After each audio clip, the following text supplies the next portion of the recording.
Alright, this is for all the pocket watchers out there. For the past few days I've been going through my pocket watches and trying to find out what I can put together, going through the movements, going through the cases, going through everything, and seeing what I had as far as large amounts, and trying to consolidate what I could, because most of them come to me damaged and I'd buy them in lots, so I wasn't buying a nice beautiful pocket watch individually. I don't do that. That's too expensive usually.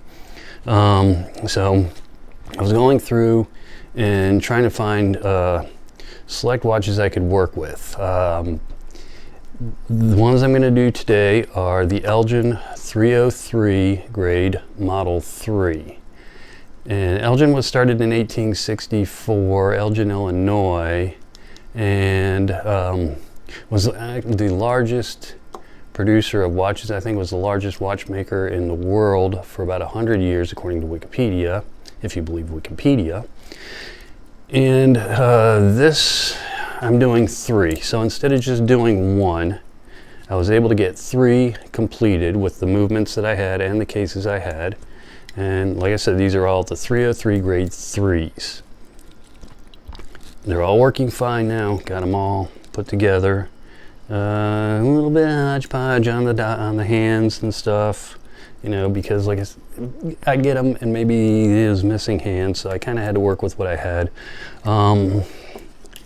So I'm going to do the 303s. Now there was 2,215,000 of the 303 actually produced. Now how many of them were cased and sold, I don't know. The individuals, and how many of them were just set aside as movements at the factory for watchmakers, or if the watch was sent back and they just replaced the movement.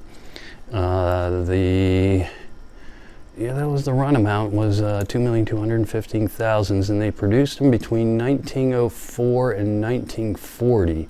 So there are plenty of them out there, and this is kind of a good watch to, you know, if you don't know how watches operate or have a slight idea and want to start tinkering with them, this would probably be actually be a good watch to start with, because it is large enough. You get to learn to train wheels. Now of course the 4th wheel is going to run the subdial second hand, and it's not going to be the same as, say, for example, a wristwatch, which has a center second hand. But you know, it's kind of one of those things that it's easy to learn, it's easy to work on. So let me bring them over to another area, give you a closer look, show you the movements, show you what I was working with. So let's go there now. And taking a closer look at the 33033s. So as you can see, I've got them together. I believe all of these have new crystals I put on at some point. That wasn't recent. I didn't have to do that because a lot of these, the cases I already had put together. It was just a matter of getting the movements fixed. So as you can see, this one has a gold finish. What is gold? You can see that's not in very good condition. I already took the back off, though. When I flip them over, you can see the movements. So you can see that one. Pretty much all the gold filling has come off. And then the center one, this one is a screw down. The other two have snap-on backs. So you can see that is. And then the last one here, I believe, I don't know if that's someone's initials or what that is. This one's in better condition. It does have a few dings on it, but nothing tragic happened to this one. And of course this one's got the octagonal case to it, and you know, I think they're in really good shape. And let me flip them over so you can see. 7 jeweled 303 grade 3. Again, I said that these were made between 1904 and 1940, so you had a 36-year run on these. So there was a lot of them produced, and that's why I was also saying that this would be a good watch to practice on, because I'm sure pocket watches in general don't go for nearly as much as wrist watches. And since there was 2,215,000 of them produced, there's probably plenty of them out there that you can mess with if you want to practice on watches. And then I needed donor movements. Yeah, I got another one. This is how I used to keep them in the folded up little pouch here.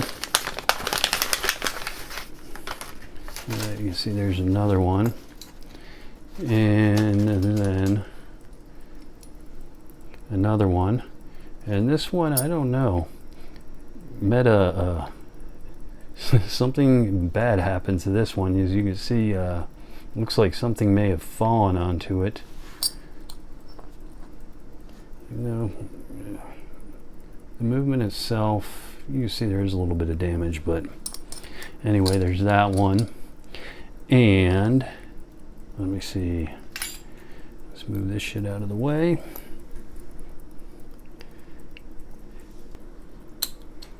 So all the ones that I just showed are parts movement, but I wanted to show this. This is another one that I was looking for a center wheel, because one of these had a bent center wheel, and I pulled this out, and you might be able to see there is supposed to be a pinion there. So when your barrel, if you've got it fully wound up and the mainspring snaps, if you don't know anything about watches, you've got a lot of energy that's going to be, so if this thing's fully wound, if your mainspring's fully wound and for some reason it's the mainspring just breaks on you, it's going to send a lot of power through the barrel to the gear train. And the arbor is going to stay in the same place because that's held in place by the ratchet wheel. Well, if you've seen on some watches, it's not on any of these, and I keep bumping into the cases, which is what all that rattling is, or the case backs. Seen somewhere where it's written safety pinion. Well, the safety pinion is that little thing right there, and it goes on because there's threads. There's threads on the wheel and there's threads on the pinion. So what happens is, if the mainspring breaks, instead of damaging the gear train, what it does is it just unscrews the safety pinion so that you do not damage, I don't know if I've got that on the right way, so that you don't damage the gear train. There is an up and down to that pinion, and I don't know if I've got it on right or not, but I just figured, since this one was already off, well, maybe I didn't have it on the right way, but that's irrelevant right now. Just to show you that, because I've been putting all of these things back together because they need to go back into the drawer where they belong. And you know, like I said, it's getting kind of noisy around here. Here's another, this is a 16 size that I'm working on. What else do I have around here? I've got a whole mess of them. That's a donor movement for the 16 size. But there's one. I just need to find the right crown. This one has the pendant at the 3 o'clock, so I'd like to find another case for that one. If I can find a Hunter style case, that'd be nice. But anyway, yeah, those are the 303 grade 3. So all you pocket watchers out there, I just fed you some little bit of meat for a while. Can't put them on my wrist. Well, I guess I could, but they just fall right off. But anyway, well, this one stopped. Maybe I didn't wind it up. I don't know. Anyway, hope you enjoyed the video. If you did, just click like, subscribe. Anyway, thanks for watching. Bye.